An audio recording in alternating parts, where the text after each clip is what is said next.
여기 중국 공영방송 출신의 기자가 중국 방송에서 충격적인 경험담을 공개해 중국 전역이 경악의 도가니에 빠졌다고 합니다. 그녀는 한국 지하철에서 취재한 영상을 공개했고, 이 영상은 중국 전역을 완전히 뒤집히게 만들었다고 하는데요. 그렇다면 그녀가 한국에서 대체 어떤 경험을 했던 것일까요? 안녕하세요. 저는 중국 출신의 하이엔이라고 합니다. 저는 현재 중국 공영방송인 CCTV에서 수석 기자로 일하고 있는데요. 그리고 저는 기자로 일해서인지 국제관계에 대해서만큼은 다른 사람들보다 훨씬 더 잘 알고 있습니다. 그 대표적인 예가 바로 한국과 중국의 사이인데, 한국과 중국은 서로가 서로에게 악감정을 가지고 있는 대표적인 나라거든요. 현재 중국에도 반한 감정이 들끓고 있는데, 한국인들은 이것보다 훨씬 더 중국인들을 싫어한다고 하더라고요. 이렇듯 양국 사이의 감정의 골이 깊은 부분은 제가 한국 관련 기사를 쓸 때의 반응만 봐도 알 수 있는데요. 현재 CCTV 방송사는 모든 기자들에게 한국 관련 비하의 기사를 쓸 것을 거의 강요하다시피 하는 상황이며, 실제로 이러한 한국 비하의 기사를 작성할 때면 많은 좋은 반응을 얻곤 하거든요. 그러던 어느 날, 저는 특종감의 정보 하나를 얻게 되었습니다. 바로 한국인들이 한국을 방문한 중국인 관광객들을 노골적으로 차별한다는 정보를 접한 거였는데요. 저는 한국 식당에서는 중국인 손님들을 이유 없이 거부한다거나 중국인 손님들에게 폭리를 취한다거나 하며 사기 행위를 일삼고 있고, 그 외에도 중국인들을 향한 입에 담을 수조차 없는 차별 행위가 서슴지 않게 일어난다는 구체적인 제보를 받게 되었거든요. 그리고 이러한 차별을 일삼은 식당에 대한 정보와 영상까지 공개되어 있는 상황이었기에 이건 그야말로 빼도 박도 못하는 확실한 증거라고 할 수 있었습니다. 그래서 저는 이러한 특종감을 놓치지 않고 한국에 가서 직접 취재하기로 했어요. 한국 출장 경비는 무척이나 비쌌지만 CCTV 방송 본사 측은 이건 경비보다 더 많은 이익을 뽑아올 수 있는 절호의 기회라고 판단했고, 아예 한국이 차별의 국가라는 많은 구체적인 영상까지 확보해오라며 제게 카메라맨 역할을 맡을 신입 기자까지 붙여주더라고요. 그렇게 저희는 막대한 지원을 받고 한국으로 가게 되었습니다. 일단 저희가 가장 먼저 향하게 된 곳은 바로 한국의 한 전통시장이었습니다. 이곳의 한 식당에서 중국인들을 향한 노골적인 차별행위가 일어났고, 이건 영상으로까지 확보가 되어 있는 상황이었기에 저는 카메라에 특종을 담을 수 있을 거라고 확신한 채 시장 내부로 진입했는데요. 하지만 이곳 전통시장은 전통시장 특유의 복잡한 미로 구조로 되어 있었기에 외국인인 저희는 도저히 길을 찾을 수가 없었습니다. 그런데 그때 이곳 시장에서 분식집을 운영하는 한 한국인 아주머니께서 주변을 두리번대고 있던 저희에게 다가오더니 저희 보고 도움이 필요하냐는 듯 한국어로 말을 걸어오는 거 아니겠어요? 저는 한국에서 중국인인 것을 들키는 동시에 한국인들의 각종 차별행위와 불이익이 쏟아진다는 말을 익히 들었던 차였기에 적어도 중국인이라는 것만큼은 절대로 들키지 않으려고 했지만, 신입 기자 장은 그렇게나 냉담하고 이기적이라고 알고 있던 한국인들이 자신에게 먼저 도움을 주는 일 따위는 생각조차 못했는지 그녀는 당황한 듯 눈알을 이리저리 굴리다가 그렇게 중국어를 사용하는 대참사를 저지르고 말았는데요. 그녀는 중국어를 내뱉자마자 자신이 실수를 했다는 것을 깨닫고 완전히 얼어붙고 말았지만 때는 이미 늦었고 한국인 아주머니는 저희가 중국인이라는 것을 인지하게 된 모양이었습니다. 정말로 저는 이제부터 한국인들의 차별이 시작되겠구나 싶어 두 눈을 지그시 감을 뿐이었는데요. 그런데 이 한국인 아주머니는 놀랄만한 반응을 보이는 거 아니겠어요? 그녀는 저희가 중국인인 것을 파악하고는 약간 당황하긴 했지만 그녀는 여전히 친절한 미소를 잃지 않은 채 손짓과 발짓 같은 제스처와 번역 앱까지 사용하며 저희를 도와주려고 했고, 급기야 자신의 가게를 비우고 저희를 직접 식당까지 데려다 주기까지 했는데요. 이건 꿈에서도 기대하지 않던 환대였기에 저는 상당한 당혹감을 느낄 수밖에 없었습니다. 한국인들은 분명 중국인을 사람 취급하지 않고 차별을 가한다더니 어떻게 자신의 가게까지 비워둔 채로 중국인인 저희를 위해 길까지 안내해 줄 수가 있단 말인가요? 특히나 중국에서는 불안정한 치안 상황 때문에 자신의 가게를 비워두는 일 따위는 상상조차 못하고 몇몇 상품들은 아예 쇠사슬로 고정시키며 소매치기를 방지하는 상황인데요. 그러나 한국은 중국에서 듣던 것과는 차원이 다른 국가인지 한국인 아주머니는 자신의 가게를 비우고도 여전히 여유 있는 태도로 저희를 문제의 식당으로 데려다 주었고, 이내 즐거운 한국 여행이 되라는 듯 저희에게 다시금 미소를 지어준 뒤 돌아가는 거 아니겠어요? 저는 이러한 상황에 적잖이 당황했으나 아무튼 저희는 기자로서의 임무를 수행해야 했으므로 그렇게 카메라를 켠 채 식당 내부로 진입했습니다. 그런데 그렇게 마주하게 된 식당의 한국인 직원은 영어를 사용하며 주문을 하려는 제게 너무나도 친절하게 대해주는 거 아니겠어요? 이건 영상 속의 불친절한 모습과는 완전히 다른 모습이었고, 저는 그녀의 친절한 태도에 다시금 황당함만을 느낄 뿐이었습니다. 심지어 이 한국인 직원은 저희가 중국인인 것을 대체 어떻게 알았는지 영어를 사용하는 제게 중국어 전용 메뉴판까지 건넸는데요. 결국 저는 제2의 플랜을 가동하기로 결정했습니다. 한국이 중국인을 차별하든 말든 아무튼 저는 비싼 경비로 한국에 온 만큼 반드시 한국의 차별적인 모습은 촬영해 가야 하는 상황이었거든요. 그래서 저는 이 한국인 직원을 유도신문하며 어떻게든 차별의 장면을 취재해 가려고 했습니다. 그런데 신입 기자장은 순진무구한 얼굴로 제 계획에 완전히 고춧가루를 엎어버리는 거 아니겠어요? 정말 이상하네요. 사실 저희는 중국에서 취재를 나온 기자거든요. 그리고 이곳 식당에서 중국인들을 차별한다는 말을 듣고 그러한 차별의 현장을 취재하러 왔죠. 그런데 당신은 저희가 중국인인 것을 알고도 매우 친절하게 응대해주다니 이건 정말 이상해요. 도대체 어떻게 된 거죠? 저는 이런 기자로서 완전히 실격인 덜 떨어진 질문이나 하는 장을 보고 눈알을 부라렸으나 그녀는 자신이 무엇을 잘못했는지도 모른 채 여전히 두 눈을 말똥말똥 뜨고 있을 뿐이었습니다. 그런데 이 한국인 직원은 유창한 영어를 구사하며 놀라운 대답을 해오는 거 아니겠어요? 차별이라뇨? 물론 한국인들의 중국에 대한 보편적인 감정은 상당히 좋지 못한 게 사실이에요. 중국은 국가 차원에서 한한령을 선포하며 한국을 비하하는 것에 열중하는 국가고 각종 역사 왜곡을 통해 반한 감정을 주도하고 있는 국가거든요. 그러나 그렇다고 해서 애꿎은 중국인들에게까지 일반화를 하며 차별을 가하는 건 옳지 못한 행동이에요. 한국은 역사적으로 봤을 때도 손님을 극진하게 대우해주는 문화가 있고 한국에 대한 호감과 호기심을 바탕으로 한국을 찾은 손님들에겐 환대를 해주곤 하거든요. 당신이 제게 보여준 차별의 영상이라는 것을 다시 돌려보세요. 제가 왜 해당 영상 속의 중국인들에게 퉁명스럽게 응대했을까요? 바로 그들은 분명 한국에 왔음에도 제게 다짜고짜 중국어를 사용하며 주문을 시도했고 또 당연히 중국어를 못 알아듣는 제게 번역 앱을 사용하며 모름지기 한국인이라면 중국어를 해야 하는 거 아니냐며 한국은 중국의 소수민족인데 왜 마땅히 중국어를 배우지 않는 거냐며 못 배운 소리나 하더라고요. 그런 무례하고 수준 낮은 중국인에게 어떻게 친절한 응대를 해줄 수가 있겠어요? 저는 순간적으로 심장이 철렁 내려앉는 듯한 기분이 들었습니다. 이건 한국의 차별 행위가 아닌 중국인들의 잘못이 명백한 상황이었거든요. 또한 식당의 전경을 확인해 본 저는 경악을 금치 못할 장면을 목격하고 정말 이 한국인 직원들이 중국인인 제게 친절하고 편견 없는 대우를 해준 것만 해도 기적이라는 생각이 들었는데요. 왜냐하면 이곳은 중국인들에게 꽤나 알려진 식당인지 수많은 중국인들이 이곳 식당에서 식사를 하고 있었는데 중국인 손님들은 식탁 위에서 대놓고 자신의 아이의 기저귀를 갈고 그 기저귀를 의자 위에 버려두고 나간다던가 자신의 개인 쓰레기까지 전부 식당 테이블에 버리고 일어났거든요.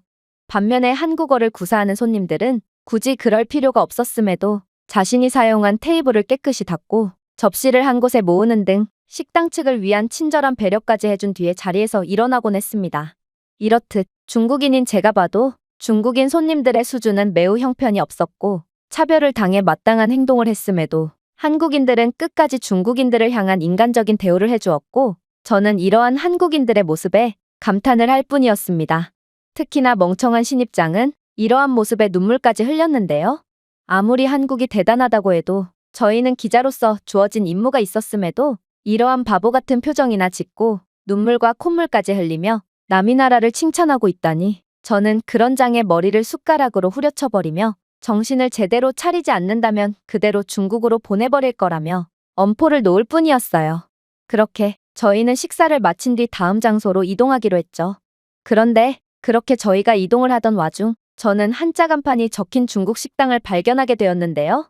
저는 같은 중국인 동포로서 낯선 타지에서 고생을 하는 동포들을 도와야 한다는 생각이 들었고 그렇게 배가 고프지도 않았음에도 그들의 매출을 올려주기 위해 중국 식당에 입장하게 되었습니다. 그런데 그렇게 받아든 메뉴판을 보니 음식값이 비싸도 터무니없이 비싼 거 아니겠어요? 그리고 저는 나중에서야 왜 음식값이 말도 안 되게 비쌌는지를 알게 되었습니다. 바로 이곳 음식점은 중국인 밀집 거주구역 근처에 있었고 대부분의 고객이 한국에서 체류하는 중국인들이었는데요. 그러니 이곳 식당을 찾는 한국인들이나 다른 국적의 손님들은 대부분 관광객이었고, 이들은 이러한 관광객들을 대상으로만 별도의 비싼 메뉴판을 구성해 놓고 이중 가격으로 식당을 운영하고 있던 거였습니다. 그들은 저희의 잠입을 위한 옷차림을 보고 한국인으로 오해했고, 그들이 저희에게 내민 한국어 메뉴판은 다른 중국인 손님들이 받은 중국어 메뉴판보다 2배나 높은 금액이 책정되어 있었거든요.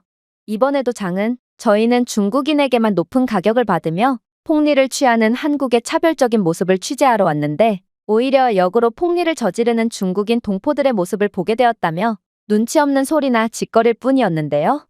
결국 저는 장의 팩트 폭격에 완전히 정신이 혼미해지며 천진난만한 표정으로 이러한 중국인들의 사기 행각을 촬영하고 있는 장의 카메라를 신경질적으로 빼앗아버릴 뿐이었습니다. 그렇게 저희는 계속해서 움직였습니다. 하지만 신입기자 장은 무슨 한국 파견을 여행이라도 온 거라고 생각하는지 계속해서 카페에서 잠시 쉬었다 가자며 한국 길거리가 너무 깨끗한 것 같다며 계속해서 저희의 취재와는 전혀 상관없는 장면에 집중하며 한국에 대한 칭찬 일색을 늘어놓는 거 아니겠어요? 저는 그녀의 말에 계속해서 분노가 치밀어 오를 뿐이었습니다. 왜냐하면 그녀의 한국에 대한 칭찬은 정말로 그럴만했기에 더욱 뼈아팠거든요. 일단 한국의 길거리에는 무인 상점이 가득했는데요.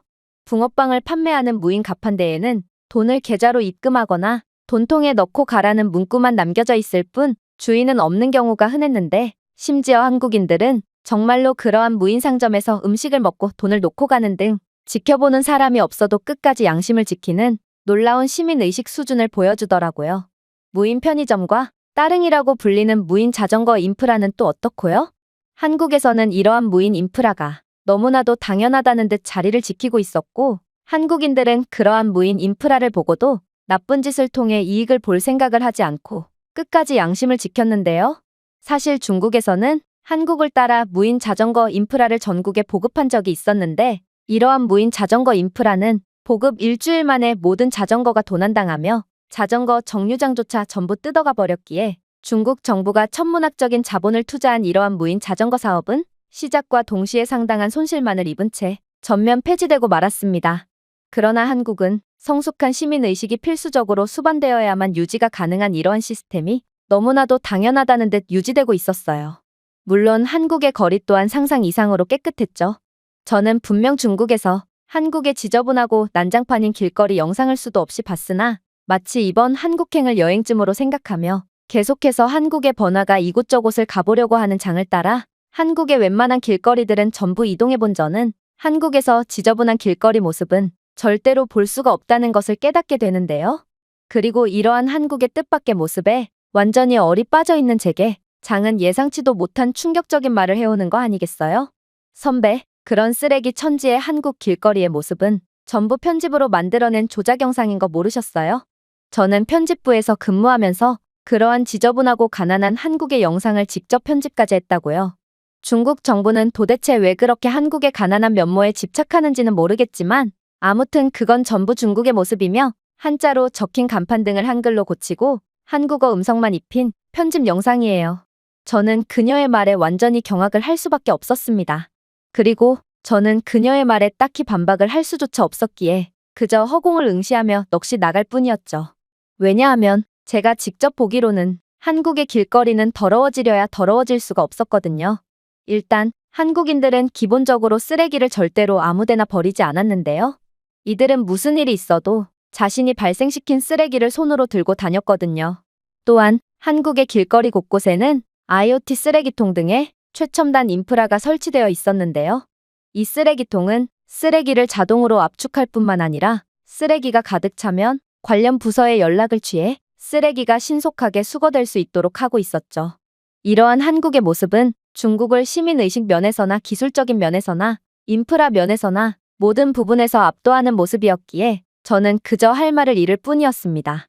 중국인들은 청소부가 있으니 괜찮다며 길거리에 아무렇지도 않게 쓰레기를 버려대거든요. 그러나 현실은 중국에서는 청소부들조차 책임의식이 없어서 어차피 내일이면 다시 더러워질 거리를 치우는 게 무슨 의미가 있냐며 그저 자신의 담당 구역 밖으로 쓰레기를 옮기기만 할 뿐 그 누구도 제대로 된 청소를 하려고 하지 않죠. 그러니 중국의 길거리는 늘 더러운 상태를 유지할 뿐인 것입니다.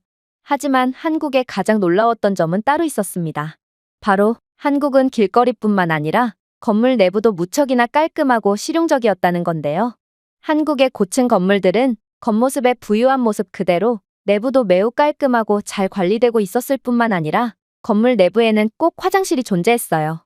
심지어 한국의 공중화장실은 이러한 번쩍번쩍한 건물 내부뿐만 아니라 공원이나 편의점 등에서도 어렵지 않게 찾아볼 수 있었는데 놀랍게도 이러한 무료 공중화장실은 센서로 작동되는 액체 비누와 휴지, 온수, 그리고 비데 등 중국에서는 호텔 화장실에서도 보기 힘든 시설이 갖추어져 있었기에 저는 이러한 한국의 선진적인 면모에 완전히 기세가 눌리고 말았죠.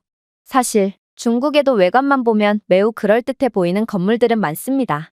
그러나 중국은 겉으로 보이는 부분에만 신경 쓰는 국가로 건물 내부는 청소조차 제대로 안 되어 있으며 중국 건물에는 아예 화장실 자체가 없는 경우가 대부분인데요. 왜냐하면 중국의 공중화장실은 관리 자체가 매우 힘들기 때문입니다. 무료 공중화장실이 생긴다면 중국인들은 떼거지로 몰려와 화장실에 물과 휴지를 축내기 시작하고 이곳 화장실 물로 샤워를 한다든지 자신들의 개인적인 쓰레기를 버린다든지 하며 이러한 공공 인프라 유지를 도저히 못하도록 하거든요.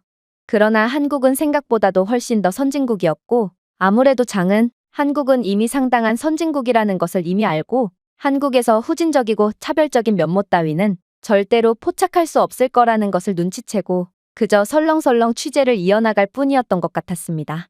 하지만 제 커리어까지 달려있는 이러한 한국 취재에서 저는 이렇듯 무기력한 모습만을 이어나갈 수는 없었습니다.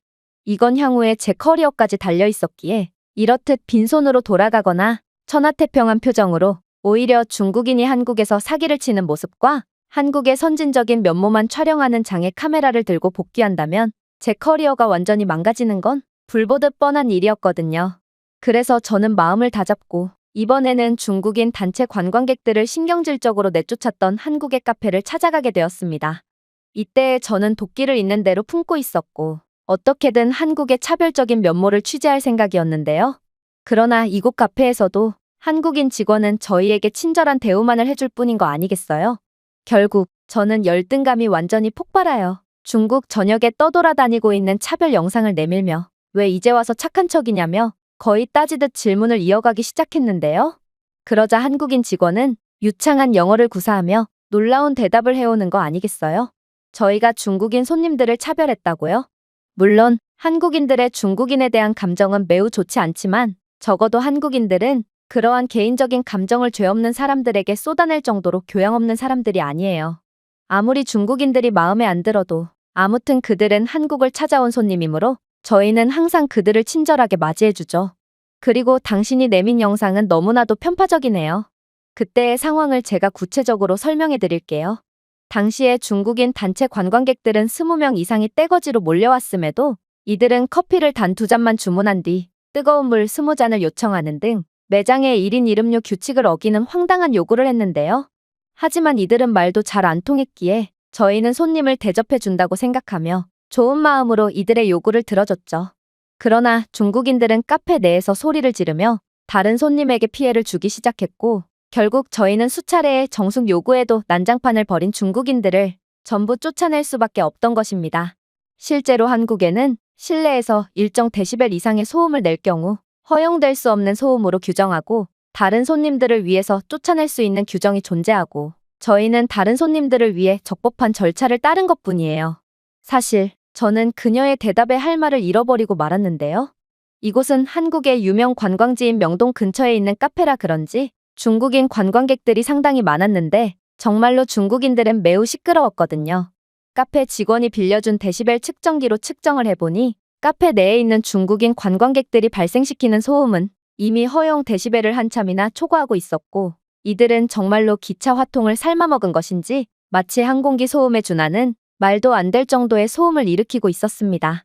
그럼에도 한국인 카페 직원은 이들을 쫓아내지 않고 있던 걸로 보아 이들이 쫓아낸 중국인들이 얼마나 무지막지한 소음을 발생시켰을지는 정말 예상조차 안 가는 수준이더라고요. 특히나 저는 장의 강요로 인해 한국의 카페를 여러 군데 들러보기도 했는데요. 장은 커피도 안 먹는 녀석이 한국 카페는 아기자기하고 귀여워서 좋다며 거의 1시간마다 함께 카페에 들러줄 것을 강요했거든요. 그런데 한국 카페에 들어갈 때마다 카페 테이블에는 늘 고가의 스마트폰과 노트북, 심지어 지갑까지 주인 없이 덜렁 놓여 있었을 뿐만 아니라 이러한 고가의 전자기기를 훔치려는 사람은 전혀 없었기에 저는 한국의 높은 수준과 시민의식에 대해 어느 정도 인정을 하고 있던 상황이었습니다.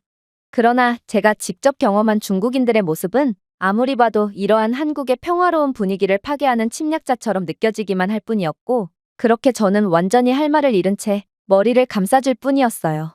하지만 이번 파견이 완전히 실패로 돌아가려던 찰나, 제게는 절호의 기회가 찾아오게 되었습니다. 그건 바로 가게 한복판에 중국인 출입 금지라는 팻말이 붙어있는 가게를 찾게 되었기 때문인데요. 이건 두말할 것도 없는 명백한 차별의 모습이었고, 그렇게 저는 카메라를 켠 채로 가게 내부로 뛰쳐들어갔습니다. 그리고 가게 주인에게 카메라를 들이밀며 왜 중국인을 차별하는 거냐며 한국은 인종차별의 국가라며 속사포처럼 말을 쏟아내버렸죠. 그런데 가게 주인처럼 보이던 여성은 이내 예상치도 못한 충격적인 주장을 해오는 거 아니겠어요? 당신 중국인이죠? 꽤나 한국인처럼 꾸민 것 같지만 저는 이곳에서 5년째 장사를 하면서 이제는 한국인과 중국인을 구분할 수 있게 되었거든요. 제가 어떻게 중국어를 이렇게나 능숙하게 하냐고요? 저는 한국인이 아니라 중국인이거든요. 그러니 한국이 인종차별 국가라는 건 적어도 이 경우에는 해당되지 않겠죠. 저는 그녀의 답변에 완전히 얼이 빠지고 말았습니다. 도대체 중국인인 그녀가 왜 자국 사람을 차별하고 있단 말인가? 저는 더더욱 이성을 잃게 되었고, 그렇게 이번에는 중국어를 사용하며 조국의 배신자라며 그녀를 비난하기 시작했는데요. 하지만 그녀는 이내 저를 완전히 할 말을 잃게 하는 충격적인 주장을 해오는 거 아니겠어요? 조국의 배신자라뇨? 그럼 저보고 굶어 죽으라는 소리인가요? 저는 가난을 피해 중국을 떠나 한국에서 가게를 차리게 되었어요. 그런데 꼭 중국인 관광객들은 매장 내에 물건을 훔치고 훼손하는 거 아니겠어요?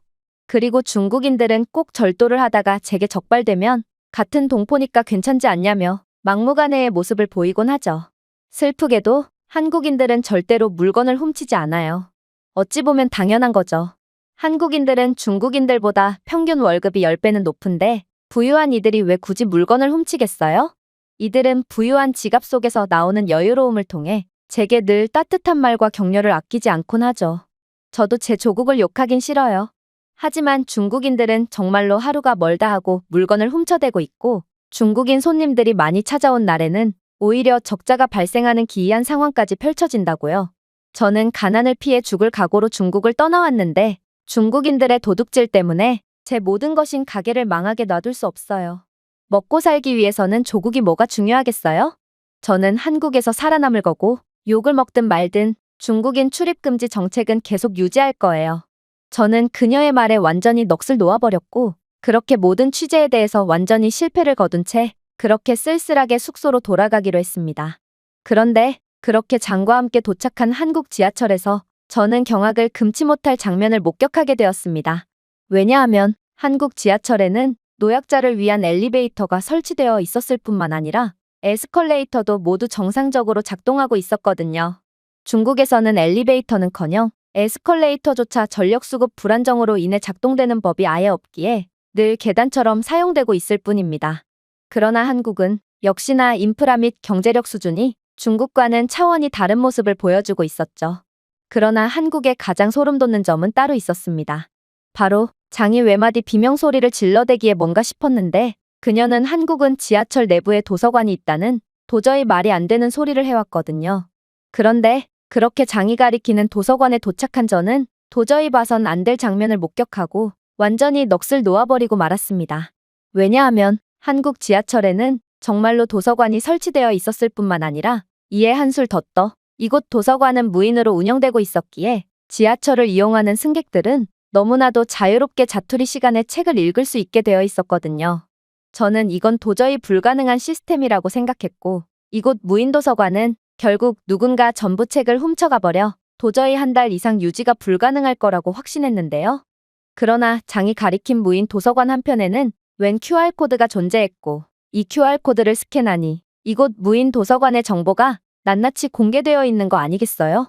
그리고 이곳 무인 도서관의 도서 회수율은 100%가 넘어가고 있었고, 이 말은 한국의 시민들은 책을 양심껏 전부 반납할 뿐만 아니라 오히려 자신의 책까지 기부하는 놀라운 선행을 베풀고 있다는 뜻이었기에 저는 그저 할 말을 잃고 완전히 까무러칠 수밖에 없었습니다. 도대체가 한국은 어떻게 되어먹은 국가란 말인가? 저는 중국의 수준을 아득히 뛰어넘어 버린 한국의 모습에 이 나라에서 후진적인 모습을 포착하는 건 도저히 말이 안 되고, 장의 말대로 중국에서 영상으로 떠돌아다니는 한국의 후진적이고 차별적인 모습 또한 전부 조작된 영상일 뿐이라고 확신하게 되었는데요. 그렇게 저는 한국에서 완전히 주눅이 든 채 쓸쓸히 지하철 승강장으로 이동할 뿐이었습니다. 그런데 저는 한국 지하철에 탑승하자마자 도저히 믿기지가 않는 경험을 하게 되었죠. 일단 저희는 온갖 카메라 장비들을 전부 들고 다녀야 했기에 산더미만한 가방을 메고 있었는데요. 그런데 이렇듯 여자 둘이 산더미만한 배낭을 짊어진 채 낑낑대며 지하철에 탑승하는 장면을 본 한국인들은 중국에서는 절대로 볼 수 없는 충격적인 장면을 보여주는 거 아니겠어요? 일단 웬 중년의 한국인 남성은 땀까지 뻘뻘 흘려가며 지하철에 탑승한 저를 보더니 이내 한국어를 구사하며 자신의 자리에 앉으라는 제스처를 취했는데요. 그런데 저는 그렇게나 장에게 한국에서 중국인인 것을 들키면 안 된다고 신신당부했음에도 이번에는 오히려 제가 중국어를 구사해버렸습니다. 저는 이러한 한국인의 노골적인 친절은 예상치도 못했기에 저도 모르게 중국어를 짓거려버렸고, 그렇게 중국어를 사용한 지 3초 만에 실수를 깨닫고 입을 틀어막아 버렸죠. 그런데 제가 중국인인 것을 인지하게 된 한국인 아저씨는 제게 호의를 거두며 차별적인 행동을 할 거라고 생각했지만, 그는 제가 중국인이라는 것을 알고도 여전히 제게 친절한 미소를 지어주며 자신의 자리를 제게 양보해주는 거 아니겠어요? 또한 저와 장이 전부 중국인이라는 것은 이 지하철 객실에 있던 모든 사람들이 알았음에도 이번에는 웬 아주머니 한 분이 거대한 배낭을 짊어지고 있던 장에게 자리를 양보해 주었고, 결국 저는 이러한 한국인들의 예상치도 못한 친절에 완전히 경악을 할 수밖에 없었습니다. 중국에서는 자리 양보는커녕 먼저 자리에 앉기 위해서라면 인간이길 포기한 행동도 서슴지 않거든요. 자리에 자신의 소지품을 던지는 사람도 있고, 심한 경우 자리에 침을 뱉거나 음식을 던져서 남이 자리에 앉지 못하게 하는 경우도 있습니다. 하지만 한국인들은 그렇게나 싫어한다던 중국인을 보고도 그저 변함없는 인간적인 호의를 베풀어주다니, 저는 한국인들이야말로 진정한 대인배구나 싶어 완전히 감탄을 할 수밖에 없었죠. 그러나 문제가 있었습니다. 바로 저는 명동 근처에 중국인들에게 특히나 알려져 있는 곳 주변에서 지하철에 탑승해서 그런지 지하철 객실 내부에는 중국인들이 상당히 많았는데, 한국인들은 공공장소에서 늘 정숙을 유지했으나 중국인들은 뭐가 그렇게 신났는지 목청껏 떠들어서 객실 내부가 전부 중국어 소리로 도배가 되어 있는 수준이었거든요. 저는 이러한 중국인들의 낮은 수준의 부끄러움을 느꼈고, 결국 제발 조용히 좀 하라며 남이 나라에서 민폐를 부리면 되겠냐며 핀잔을 주게 되었는데요. 저는 다른 한국인들을 가리키며 정작 한국인들은 입도 뻥끗 안 하는데 한국 지하철에서 떠드는 사람은 중국인들밖에 없다며 주의를 줬죠. 그러나 중국인들은 그저 저를 째려볼 뿐이었고, 속국에서 대국인들이 떠드는 건데 뭐가 문제냐며 저보고 한국 하수인이라며 오히려 욕으로 대응하는 거 아니겠어요? 결국 저는 중국에 한참이나 떨어지는 수준의 한숨을 내쉴 뿐이었고, 좀 전에 만났던 중국인 출입금지 팻말을 붙여놓은 중국인 가게 주인이 이해가 가기 시작했습니다. 저는 물론 조국을 사랑하지만 조국에 떨어지는 수준에 대한 회의감을 느끼는 것은 어쩔 수가 없었거든요. 아무튼 그렇게 상황은 어찌어찌 종료되어 제가 지하철에서 내릴 때가 다와갔을 때도 한국인들의 믿을 수 없는 호의는 계속되었습니다.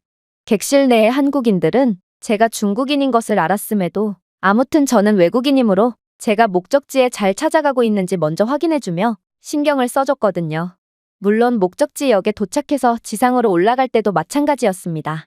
에스컬레이터는 많은 사람들로 북적거렸고, 결국 성격이 급한 저희 둘은 줄을 기다리지 않고 그냥 계단으로 올라가기로 했는데요. 당연히 저희가 짊어진 배낭은 무척이나 크고 무거웠기에 저희는 계단의 5분의 1도 못 올라간 채 헉헉댈 수밖에 없었습니다. 그리고 저희의 객기를 인정한 채 그냥 다시 계단을 내려가서 에스컬레이터를 탑승하기로 했죠. 그런데 그때 계단을 올라오던 한국인들은 그러한 땀을 홍수처럼 흘리던 저희를 지켜보더니 너무나도 당연하다는 듯 가방을 넘겨받고 계단을 오르는 거 아니겠어요? 심지어 이들은 저희가 나갈 출구까지 배낭을 옮겨주었고, 그렇게 저희가 감사 인사를 하기도 전에 마치 자신들은 너무나도 당연한 일을 했고 그렇기에 감사 인사 따위는 필요하지 않다는 듯 쿨하게 뒤돌아서더라고요. 저는 이러한 한국인들의 친절과 호의에 완전히 푹 빠져버렸고 마치 신입기자장처럼 애초에 한국의 차별적이고 후진적인 면모를 찾기란 아예 불가능했고 모든 갈등 상황은 중국 때문에 일어났을 뿐 한국에는 아무런 죄가 없다는 것을 인지하게 되었습니다. 아무래도 중국 내에서 떠돌아다니는 한국의 차별과 후진적인 점을 소개하는 영상 또한 전부 편집으로 조작되었거나 중국인들이 먼저 수준 낮은 행동을 보였기에 일어난 일을 앞뒤 전후 사정을 전부 잘라먹고 과장했을 뿐이겠죠. 그리고 양국의 수준 차이를 보니 이러한 오해와 갈등 상황은 100% 중국인의 잘못으로 일어났을 것이 분명했기에 저는 그저 미안함과 민망함에 얼굴이 새빨개지며 그저 고개를 푹 숙일 뿐이었습니다. 최근 독일의 공영방송에서 한국에 관한 충격적인 영상이 공개되었고 이 영상은 독일 전역을 경악의 도가니로 만들어버렸다고 합니다. 그렇다면 도대체 독일에는 무슨 일이 벌어졌던 것일까요? 안녕하세요. 저는 독일 출신의 앙겔라라고 합니다. 저는 현재 대학생으로 최근에는 일생일대의 결정을 앞두고 있는 상황인데요. 저는 독일 대학교에 재학 중이고 이곳에서 꽤나 우수한 성적을 거두고 있지만 독일 대학교에서 수업을 이어나갈수록 독일은 뭔가 뒤처진 국가일 뿐이라는 생각을 지울 수가 없었거든요. 학교의 커리큘럼은 너무나도 구식이었고 또 교수님들이나 학생들이나 죄다 보수적이고 시대착오적이었기에 제가 독일에서 대학교를 졸업하게 된다면 저 또한 꼼짝없이 시대에 뒤떨어진 교수님들의 전철을 그대로 밟게 될 것 같아 두려워졌습니다. 물론 독일은 세계 최고의 기술 강국으로 유명하지만 아무래도 그러한 타이틀은 십수년 전에나 통했지. 지금의 상황은 완전히 달랐거든요. 그래서 저는 이곳 대학교에서의 공부를 과감히 포기하고 해외로 유학을 가기로 결정했습니다. 그리고 그 국가는 중국으로 정했죠. 사실 독일과 중국은 꽤나 밀접한 관계를 맺고 있는 상황으로 독일 대학교만 해도 수많은 중국인 유학생들이 즐비해 있는데요. 그런데 중국인들은 꼭 자국을 마치 세계를 지배하고 있는 국가라도 되느냐 치켜올렸고 저는 그들의 말을 거의 세뇌가 될 정도로 듣다 보니 도대체 중국인들의 자신감의 원천이 무엇인지 궁금해진 상황이었습니다. 그리고 적어도 중국은 모든 것이 정체된 독일과 같은 모습을 보여주지는 않을 거라고 생각했기에 저는 중국행을 결정한 거였죠. 하지만 아빠의 생각은 조금 달랐습니다. 사실 아빠는 평생 동안 독일군에서 복무를 해오신 군인으로 자신의 직업과 독일이라는 조국에 엄청난 자부심을 가지고 계신 분인데요. 그런데 그런 아빠는 제가 이왕 유학을 가기로 결정했다면 반드시 한국으로 가야만 한다며 도대체가 납득을 할 수가 없는 말을 해오시는 거 아니겠어요? 아니, 독일에 대한 자부심이 하늘을 찌르던 아빠인데 도대체 무슨 이유로 한국 같은 별 볼 일 없어 보이는 국가를 추천해준다는 말인가? 저는 아빠의 주장에 매우 당황한 기색만을 보일 뿐이었습니다. 그러나 아빠는 자신도 조국 대신 엄한 나라를 추천해주는 게 매우 자존심이 상하지만 제 미래를 위해서라면 어쩔 수가 없다며 충격적인 말을 해오기 시작하더라고요. 앙겔라, 이제는 세계의 기술 패권은 완전히 한국으로 넘어간 상태란다. 그리고 받아들이기 힘들겠지만 그간 독일이 주도하던 세계 방산 패권조차 한국이 전부 차지하게 된 상태지. 오죽했으면 현재 아빠가 있는 부대에서는 한국산 무기를 수입하기까지 하고 있는 상황이거든. 이건 정말 이상한 상황이지. 독일 군대는 상당한 보안 절차가 법적으로 보장되어 있어 다른 국가의 무기나 기술이 손쉽게 부대에 배치될 수가 없거든. 그러나 독일은 한국의 기술력이 꼭 필요했고 오직 한국만을 위한 예외 조항을 신설하기까지 했어. 이전에는 독일 군대에서 나토 동맹국 외의 국가의 소량의 부품이라도 수출하거나 수입해야 하는 상황에서는 특별한 승인이 필요했지만 2023년에 독일은 한국산 방산기술을 수입하고 또 이에 필요한 부품을 전해주기 위해 절차를 간소화한 상황이거든. 독일은 한국 기술력을 매우 높게 평가하고 있고 이러한 기술력이 자국에 꼭 필요하다고 여기고 있기에 한국을 나토 회원국과 동일하게 취급하는 거야. 그야말로 독일은 방산 기술력 면에서 한국과 대등하거나 혹은 열세에 처해 있다는 것을 공식적으로 인정한 셈과 다름이 없다는 거지.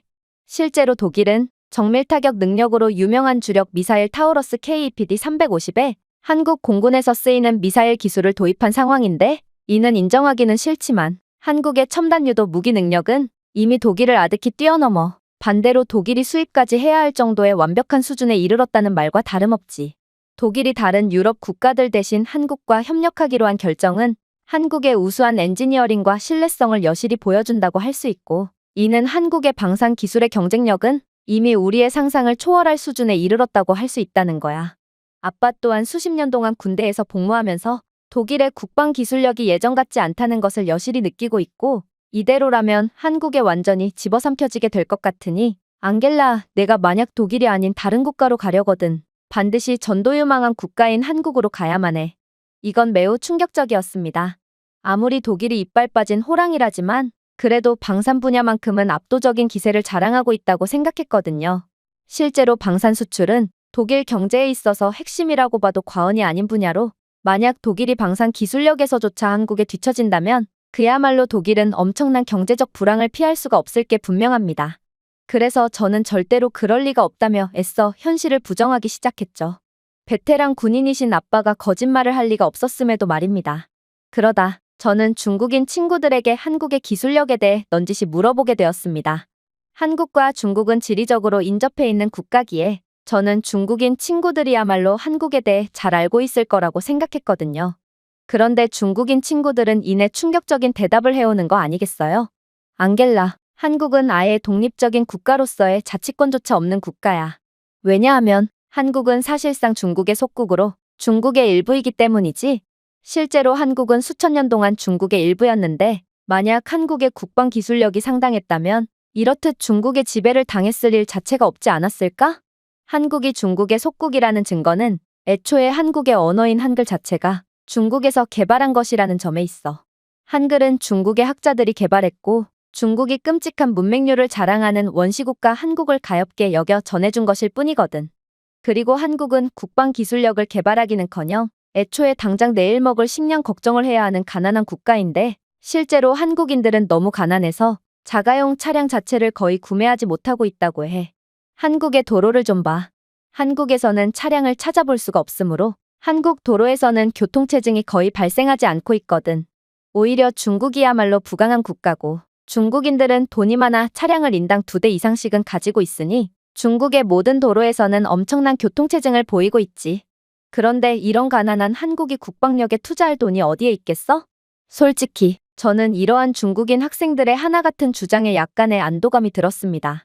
애초에 한국으로 가는 것도 그렇게 탐탁지 않았는데, 만약 중국인들의 말이 맞다면 현재 독일이 한국에 의해 완전히 밀리고 있다는 것도 전부 사실이 아니었기에, 저는 독일이 적어도 지금의 경제적 상황을 유지할 수 있다는 점에 일말의 안도감을 느꼈던 거였죠.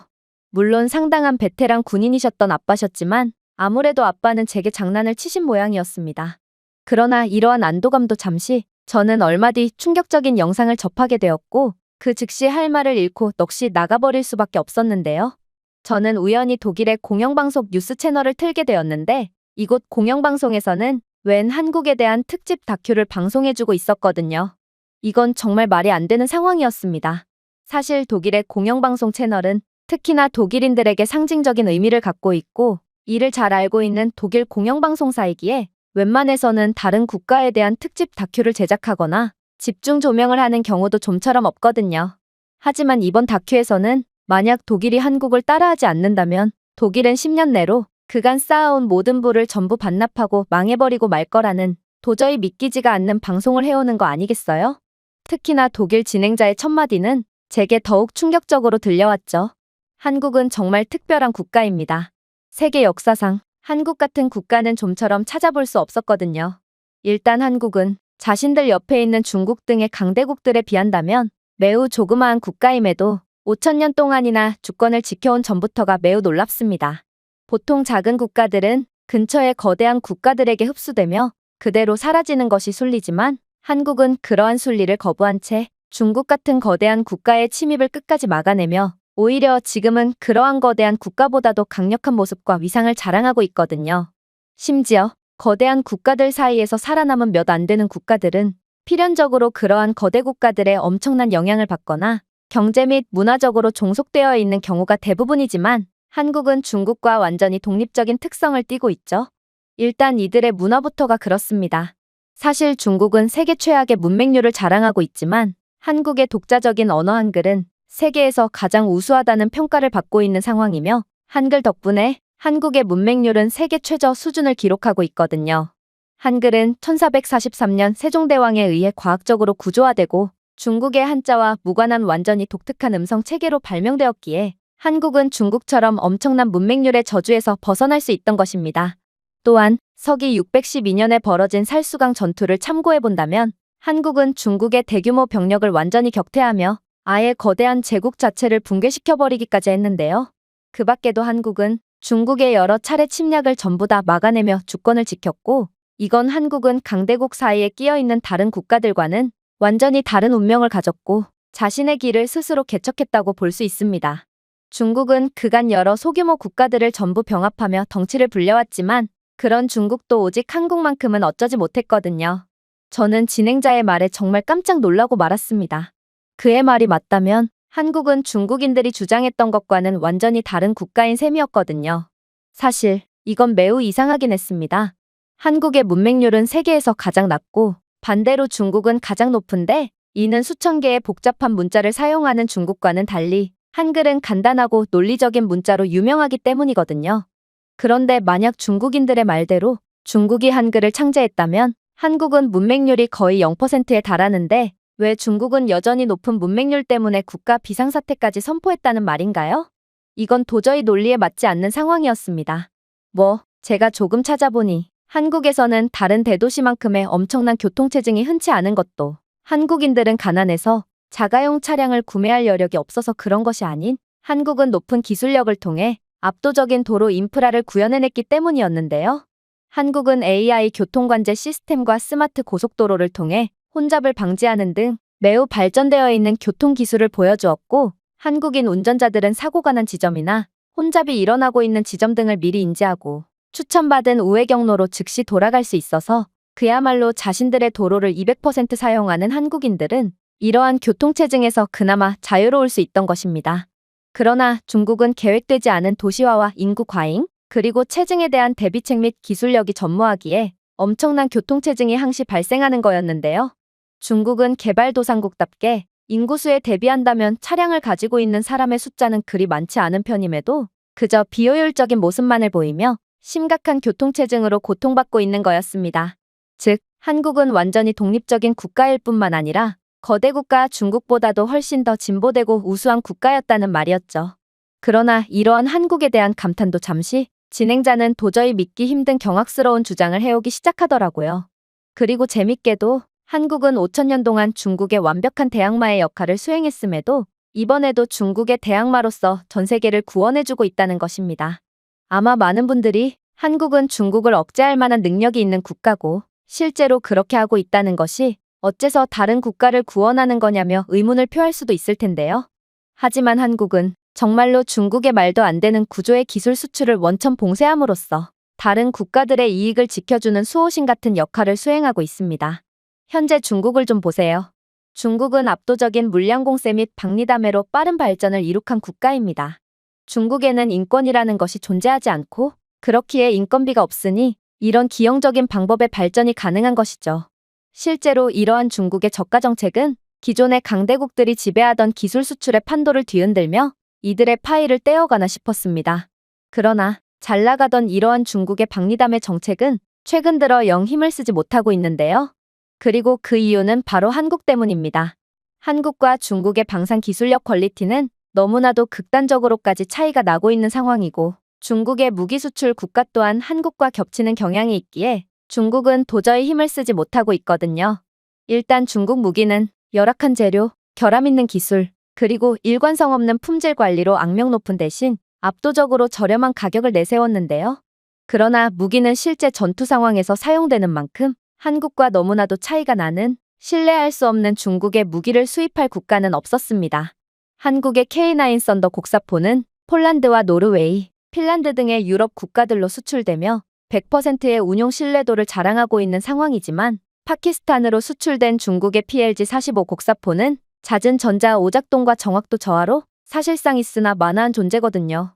또한 한국은 외국의 청사진에 의존하지 않고 글로벌 경쟁력을 갖춘 무기를 독자 개발하기 위해 독창적인 차세대 군사 연구개발에 많은 투자를 하고 있고, 실제로 K2 블랙팬서 등의 독창적인 결과물을 내놓으며 전 세계를 놀라게 하고 있지만, 중국의 방위산업은 러시아, 미국, 유럽에서 훔친 군사기술을 역설계하여 구축하고 있을 뿐입니다. 중국의 J-31 스텔스 전투기는 미국의 F-35를 직접 모방한 것이지만 첨단 항공전자 기술 및 부품이 부족하여 한국의 KF-21 보라매에 비해 완전히 구식이고 중국의 99형 전차는 구식 소련 시대의 T-72 설계도를 기반으로 하고 있는 가짜일 뿐이죠.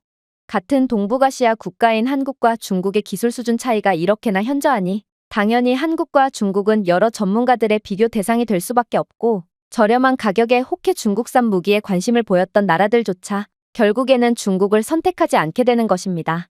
그리고 결과적으로 한국은 중국의 저가 무기가 시장에 풀리는 것을 완전히 막아주었고 이로 인해 한국은 본의 아니게 기존의 생태계 교란을 막은 영웅이 되어 전 세계로 하여금 공정하고도 합리적인 경쟁을 유도하고 있는 것이죠. 중국 입장에서는 한국에 엄청난 열등감을 가질 만도 합니다. 중국의 국가적 수건이 바로 유럽으로 무기를 수출하는 것이고 이를 위해 중국은 여론 및 성능 조작까지 서슴지 않으며 어떻게 해서든 국제사회로부터 인정받으려 노력했거든요. 그러나 저비용 대량 생산 무기로 시장에 범람하려는 중국의 전략은 한국의 우수한 기술력, 정밀 제조, 전략적 파트너십, 신뢰성에 가로막히며 완전히 실패했고 결국 한국이라는 벽에 좌절하고 만 것입니다. 이건 정말 놀라운 주장이었습니다. 그리고 제가 중국인들에게 한국에 대해 물었을 때 이들이 왜 이렇게 입에 개거품을 물면서까지 오버를 했는지에 대해 완벽하게 이해를 하게 해주었죠. 바로 중국인들은 기본적으로 한국에 대한 열등감을 갖고 있기에 한국 이야기만 들으면 그야말로 발작을 일으키는 거였습니다. 그러나 저는 이러한 중국의 상황을 그저 남일 보듯 바라보고만 있어서는 안 되었습니다. 진행자는 이내 이건 그저 본격적인 주장을 하기 위한 밑밥이었을 뿐이라는 듯 도저히 입을 다물 수가 없게 하는 충격적인 말을 해오기 시작했거든요. 그런데 한국이 이렇듯 중국을 완전히 가로막아준 상황에 대해 독일도 한국에 고마워해야 할까요? 그렇지 않습니다. 사실 한국은 그간 독일이 지배하던 산업마저도 전부 빼앗아버리며 전통적인 방산 강국인 독일의 아성마저 뛰어넘을 압도적인 기술 강국의 모습을 보이고 있거든요.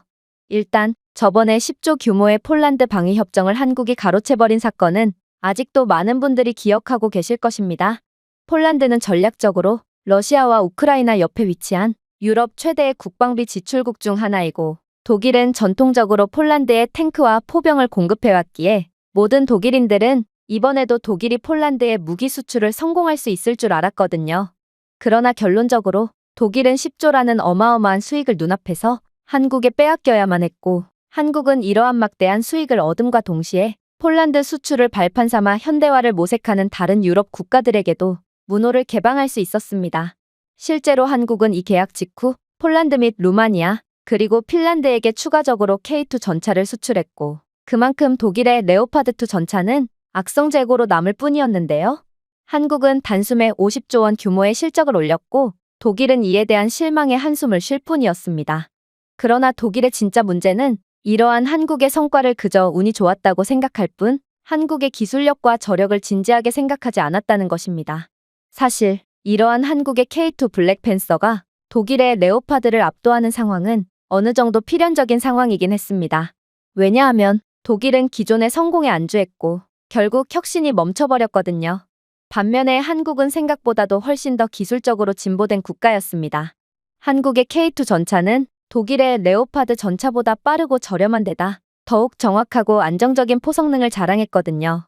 하지만 한국의 가장 소름 돋는 점은 한국은 상대 국가가 원하는 것이 무엇인지를 정확하게 파악하고 실제로 구현하는 무서운 국가라는 점입니다. 일단 폴란드와 루마니아, 핀란드가 기존에 선택하던 독일이 아닌 한국을 선택한 이유는 간단합니다. 바로 이들 국가는 공통적으로 절대로 극복할 수 없을 것 같은 치명적인 한계가 존재했음에도 한국은 그러한 부분을 완벽하게 해결해주는 맞춤형 솔루션을 제공해 주었지만 독일은 이러한 맞춤형 솔루션을 제공하는 데 한계를 보였기 때문이죠.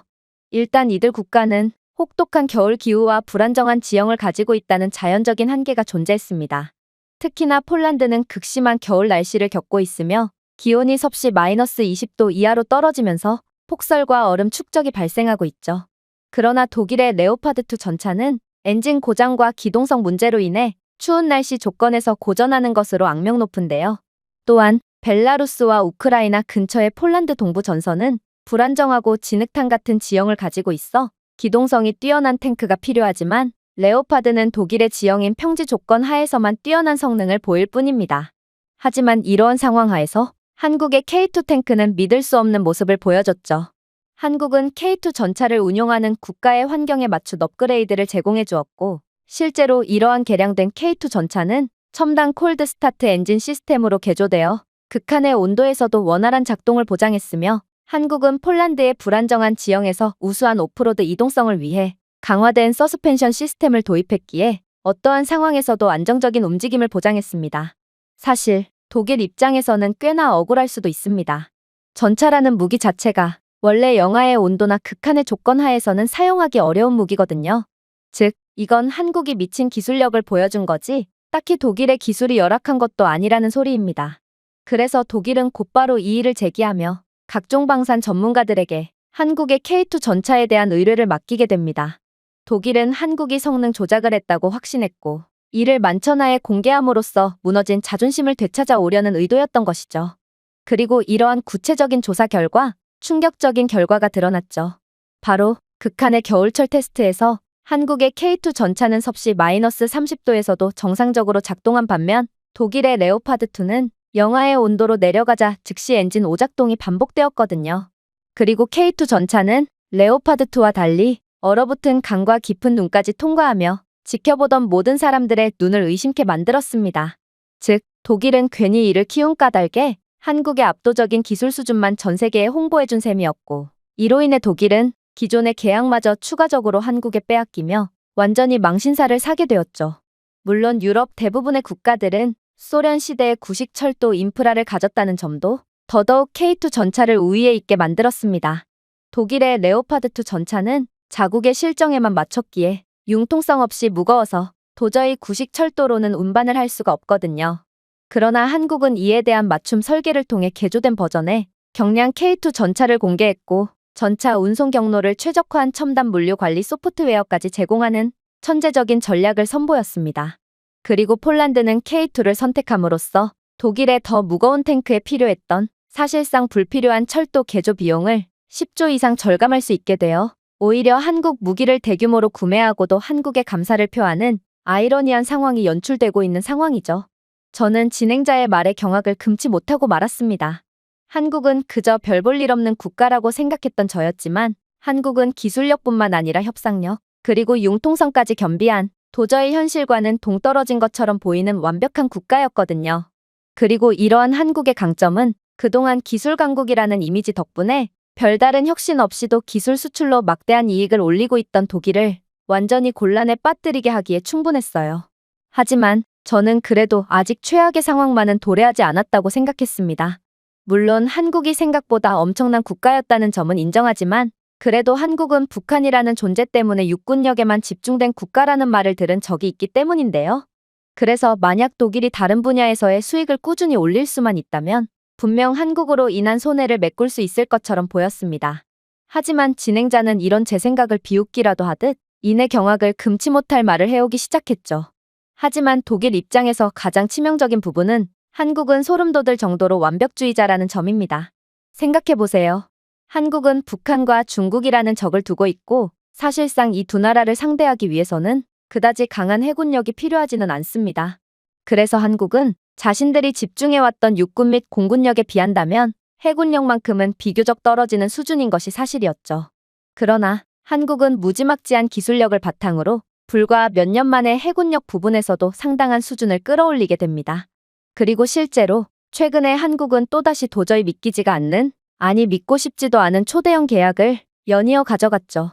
그건 바로 한국은 노르웨이와 3조 규모의 잠수함 계약을 따냈기 때문인데요. 사실 독일의 티센크로프 해양 시스템은 지난 수십 년 동안 유럽 잠수함 시장을 지배해왔고, 특히나 노르웨이는 과거에 독일 잠수함을 독점적으로 구매했기 때문에 이러한 확실한 시장을 한국에 빼앗긴 점은 분명 독일의 뼈아픈 손해로 작용하고 있습니다. 그리고 노르웨이를 시작으로 한국은 유럽 해군 방위 부문 전체에서 발판을 마련하게 되었기에 이들은 독일의 이익을 빼앗고 수십조 원의 잠재적 이익을 얻게 된 셈이었죠. 실제로 한국과 노르웨이의 협정 소식을 들은 스웨덴과 핀란드 같은 나토 동맹국들은 독일제가 아닌 한국산 잠수함 사용을 재고하도록 장려하는 공문까지 낸 상황인데요. 독일의 티센크로프 해양 시스템은 노르웨이 및 북유럽 국가들이 기존처럼 독일의 엔지니어링에 충성할 것이라고 믿고 212형 잠수함 계약을 체결할 것으로 예상해서 이미 수많은 물량을 제작했던 터라 이러한 한국의 난입은 독일로 하여금 더욱 큰 손해를 입게끔 했습니다. 하지만 더욱 충격적인 점은 따로 있죠. 암울하게도 독일은 기존의 기술 강국이라는 타이틀이 무색하게도 이러한 한국의 아성에 대응할 마땅한 방법조차 없는 상황이라는 것입니다. 왜냐하면 육해공 중에 가장 저평가되고 있는 게 바로 한국의 해군이라지만 한국은 이러한 해군 기술력마저 독일을 완전히 능가한 상황이거든요. 독일이 기존의 지위에 만족하며 현실에 안주하고 있을 때 한국은 기술 혁신을 위한 피나는 노력을 게을리하지 않은 끝에 몇 년의 기술 격차를 그대로 극복해버린 것입니다. 일단 한국의 KSS-3 잠수함은 첨단 항공 독립 추진 시스템을 갖추고 있어 독일의 212형 잠수함보다 더 오래 잠수할 수 있는데요. 또한 한국이 자랑하는 미사일 기술인 최첨단 탄도 미사일 능력으로 화력과 스텔스 면에서도 훨씬 뛰어나죠. 이건 정말 놀랍습니다. 사실 스텔스 기술과 탄도 미사일 기술이야말로 방산 기술의 꽃이라고 불릴 정도로 구현해내기 가장 어렵고 까다로운 부분이거든요.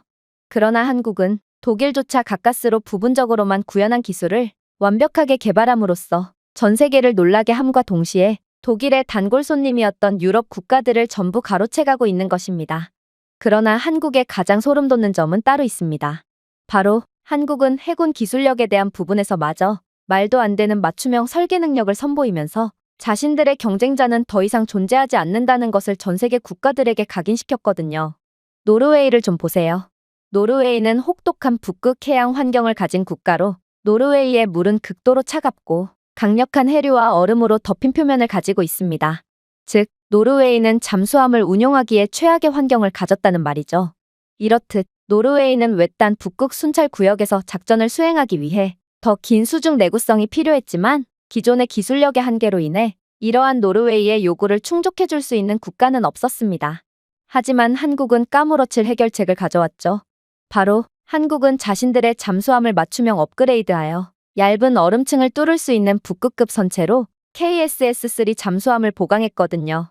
한국의 리튬이온 배터리 시스템은 물속에서 50%더 긴 내구성을 제공하여 북극 해역에서의 더 긴 순찰 임무를 보장했고 KSS-3에는 영하의 온도에서 센서 오작동을 방지하기 위한 제빙 시스템이 포함되어 있기에 그야말로 노르웨이는 국가 창립 이래 최초로 자신들의 극악의 환경에 맞는 맞춤형 잠수함을 운용할 수 있게 된 것입니다.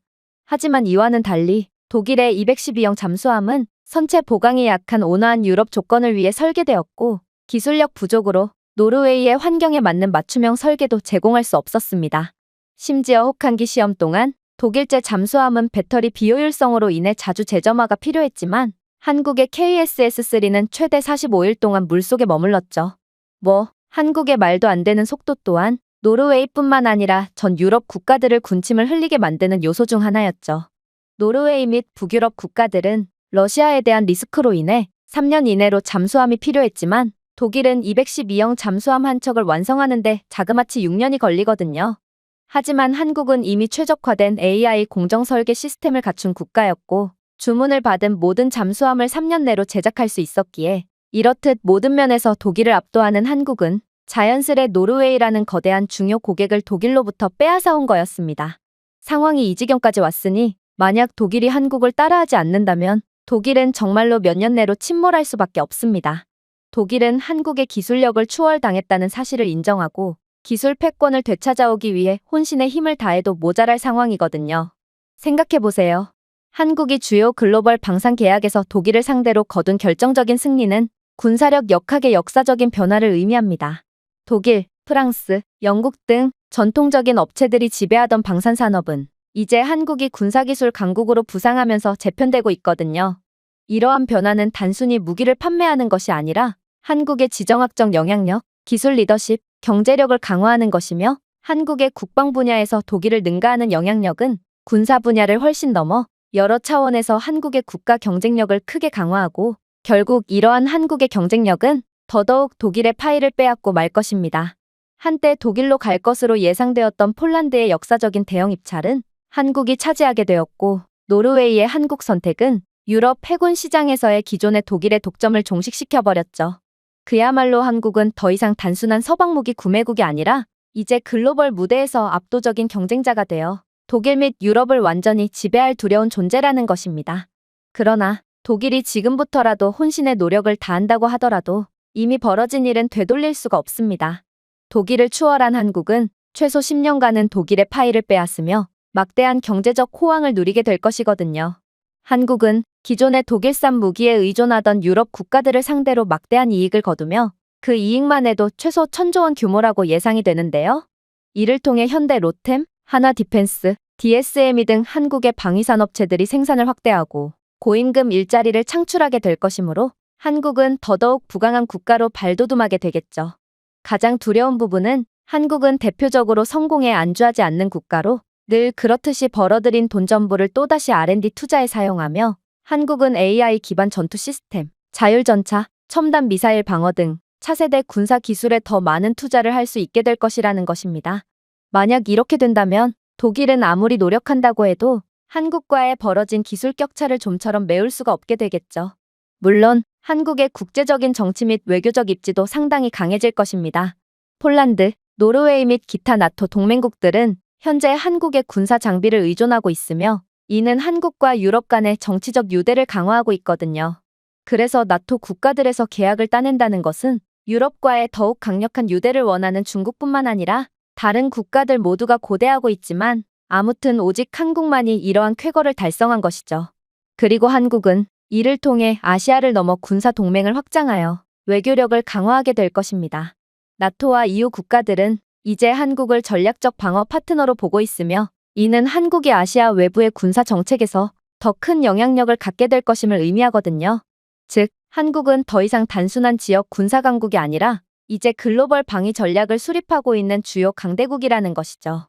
자, 이제 한국은 독일의 명성을 그대로 뺏어오며 몇 년 내로 독일보다 부강하고 입지가 강력한 국가가 될 게 확실시되었습니다. 그러나 가장 큰 문제는 독일인들은 아직까지도 현실을 외면한 채 과거 속에서 살고 있다는 것입니다. 그리고 문제를 직시하지 않는 경우 우리는 예정된 손해보다도 훨씬 더 막대한 손해를 보며 그야말로 한국의 완전히 나라 자체가 집어삼켜지게 되겠죠. 그렇게 다큐는 종료되었고 저는 이러한 충격적인 영상에 완전히 말문이 막히고 말았습니다. 그야말로 베테랑 군인이셨던 아빠의 말에는 틀린 게 하나도 없던 거였고 저는 중국이라는 잘못된 선택을 하는 것이 아닌 반드시 한국에서의 미래를 꿈꿔야 했던 거였죠.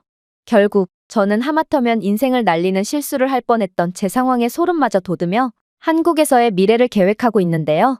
독일이라는 나라에 자부심이 가득하셨던 아빠조차 제 한국행은 두 팔 벌려 환영하고 있는 것을 보니 한국이라는 나라의 영향력과 강력함은 두말할 필요도 없는 것 같습니다. 제가 준비해온 내용은 여기까지입니다. 끝까지 시청해주셔서 진심으로 감사드리며 여러분들의 구독과 좋아요, 알림 설정은 영상 제작에 큰 힘이 됩니다. 이상 세모튜브였습니다.